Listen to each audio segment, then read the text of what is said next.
안녕하십니까. 김포 현등사의 화강 법통입니다. 자, 제가 오늘은 수행과 영통에 대해서 다시 한번 말씀드리겠습니다. 수행은 영통을 열기 위해서 하는 것이 아니고 자기의 본성을 회복해서 자기 일대사를 알기 위해서 하는 것입니다. 근데 수행을 하다 보면 영적인 능력들이 열리게 되어 있습니다. 그래서 그것을 육신통이라고 부르는데, 제가 말씀드렸듯이 천안통과 천이통이 있고, 석가모니 부처의 법에서는 숙명통과 타심통, 그리고 신족통과 누진통을 얘기했는데, 저는 숙명통과 타심통을 하나로 보고 있습니다. 그래서 천안통과 천이통, 그리고 숙명통이라는 것은 전생을 보는 능력이고, 숙명통을 열고 나서는 네 번째로 사람의 질병을 치료할 수 있는 의통을 넣었습니다. 그리고 다섯 번째가 신족통이고 여섯 번째가 누진통이 되겠습니다. 영이라는 것은 자연의 마음 자체를 말하는 것입니다. 이 우주에는 법칙이 있는데 그것은 자연의 법칙을 따르게 되어 있습니다. 그러니까 자연이라는 것은 이 세상이 있거나 없거나 그대로 법칙적으로 움직여가는 생명의 창조 법칙이 되겠습니다. 지구가 멸망한다면 멸망의 법칙을 따라가는 것이고, 지구가 멸망하지 않고 지금처럼 이렇게 존속해 간다면 또 그 존속의 법칙을 따라가는 것입니다. 그렇기 때문에 인간이라는 것은 자연과 함께 왔다가 또 자연으로 돌아가는 것뿐입니다. 그것을 깨닫고 실천하는 삶을 산다면은 삶이라는 것이나 죽음이라는 것이나 별다른 것이 없어질 것입니다. 그러나 그것이 어렵죠. 태어난 우리는 누구나 생에 집착하기 때문입니다. 죽고 싶지 않은 것이죠. 어디서 왔는지도 모르지만 인간은 이 생에 집착하고 있습니다. 그렇기 때문에 죽음을 두려워하는 것이고 죽기 싫어하는 것이죠. 그러나 죽는다는 것은 변함없는 자연의 법칙인 것입니다. 자, 제자라는 것은 저와 같이 승려도 있고 무속인도 있고 다른 종교에도 많은 지도자들이 있습니다. 이 제자는 이 우주가 선택하는 것입니다. 그러니까 선택했다는 것은 절대화로 나를 선택해서 나의 운명을 좌지우지한다는 그런 의미가 아닙니다. 인간은 누구나 자기의 인연으로 이 세상에 왔기 때문에 그 인연을 알아가는 것이 중요하고 그 인연의 법이 나에게 승려의 삶을 허락하는 것입니다. 그러니까 제가 끄달려가는 것이 아니고 스스로 선택하는 것이지만 인간은 그것을 알 수 없습니다. 제자가 되는 운명을 가진 사람들은 승려든 무속인이든 그 밖의 종교인의 운명을 가진 사람들은 이 인간 세상에서 살아가면서 많은 시련과 고난을 겪게 되어 있습니다.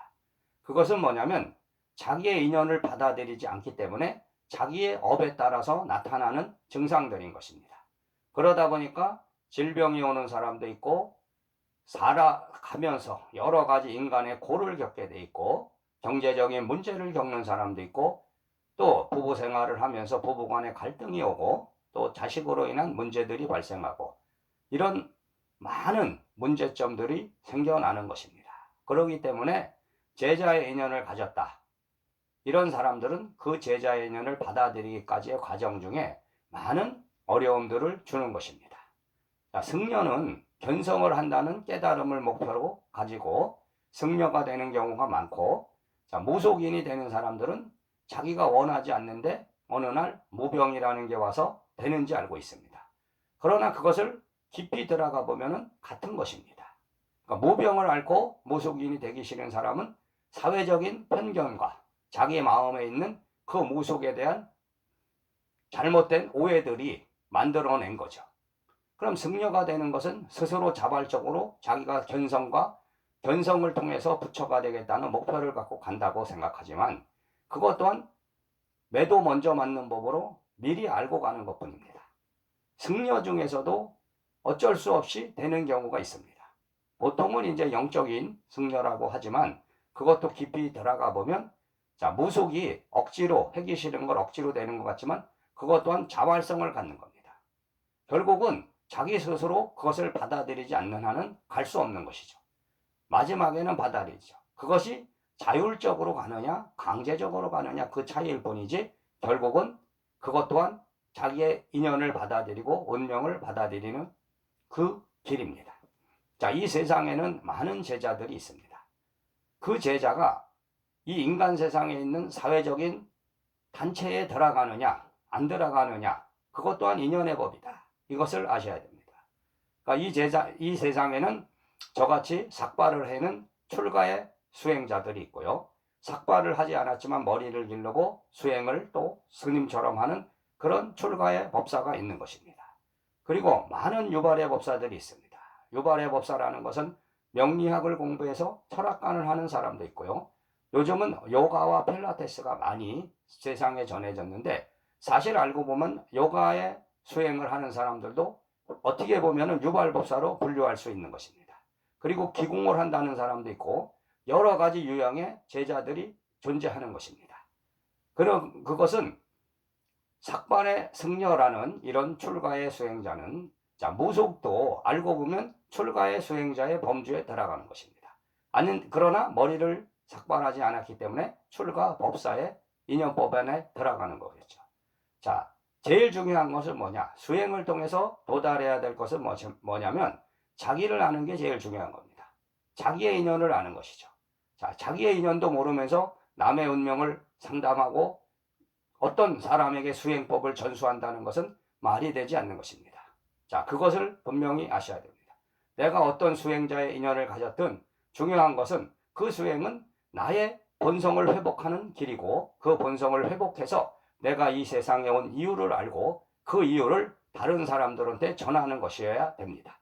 그러나 그 수행을 통해서 수행을 하다 보면은 6가지 신통의 능력이 오는 것이고 6가지 신통이 오면은 그 신통을 통해서 중생들에게 대중들에게 바르고 참된 법을 전하고 그리고 그들을 도와주는 것이 바로 제자의 책임과 의무가 되겠습니다. 물론 수행을 통해서 아무리 수행을 해도 육신통의 능력이 안 오는 사람들이 분명히 있습니다. 그것은 인연이 없는 것입니다. 그러니까 현생에 태어나서 학문을 닦고 공부를 하고 그리고 불처님의 경전을 보거나 그 밖에 진리라는 진리서적을 봐서 또 그것을 자기의 방편으로 삼아서 세상 사람들에게 전하는 사람들이 있습니다. 그것 또한 사실을 알고 보면 영통의 한 분야인데 그것이 보고 들리고 느껴지지 않는다는 것뿐입니다. 그 사람들은 그 신의 그것이 하나의 신성입니다. 말하자면 그 경전이라든지 그 책들이 하나의 교범이 되고 그것이 자기의 영의 능력이 되는 것입니다. 그러다 보니까 학승이라 그래서 강사가 되거나 남 앞에 서서 학문을 닦고 교수가 되거나 이렇게 뛰어난 또 능력을 가진 사람들이 있는 것입니다. 그렇기 때문에 이 제자를 하나의 딱 방편으로 규정하시면 안 되고 각자의 인연 따라 나타나는 것이다. 각자의 능력은 다른 것이다. 이것을 인정하십시오. 여러분들이 편견 없이 수행자의 길에 들어갔다면 이것을 바르게 볼 수 있어야 됩니다. 그러니까 나는 이런 수행자라 해서 다른 수행자는 사법이라고 매도를 하시면 안 되고 저 사람은 저런 인연을 갖고 왔구나. 이 화강법통은 화강법통의 인연을 갖고 왔구나. 그것이 바로 일체평등의 법이다.